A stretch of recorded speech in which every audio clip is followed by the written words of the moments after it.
আসসালামু আলাইকুম। সম্মানিত অভিভাবকগণ, সকলে আমার সালাম গ্রহণ করবেন। আপনারা জানেন ডিসেম্বরের 2 তারিখ থেকে সরকারি প্রাথমিক বিদ্যালয়ের তৃতীয় প্রান্তিক মূল্যায়ন বা বার্ষিক পরীক্ষা শুরু হবে। তো তৃতীয় প্রান্তিক মূল্যায়ন বা বার্ষিক পরীক্ষার জন্য নতুন করে প্রশ্ন কাঠামো দিয়েছে। তারই আলোকে চতুর্থ শ্রেণীর সকল বিষয়ের আপনার 2 সেট করে নমুনা প্রশ্ন তুলে ধরার চেষ্টা করব প্রতিটা ভিডিওতে।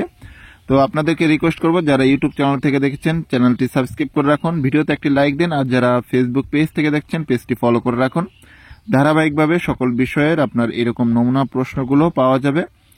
আর পরবর্তীতে পঞ্চম শ্রেণীতে ওঠার পরে দেখা গেছে আপনার ক্লাসগুলো পাবে এই ইউটিউব চ্যানেলে। এখানে অবশ্যই চ্যানেলটি সাবস্ক্রাইব করে সাথেই থাকবেন। ভালো থাকবেন, দেখা হবে পরবর্তী ভিডিওতে। সে পর্যন্ত আল্লাহ হাফেজ, আসসালামু আলাইকুম।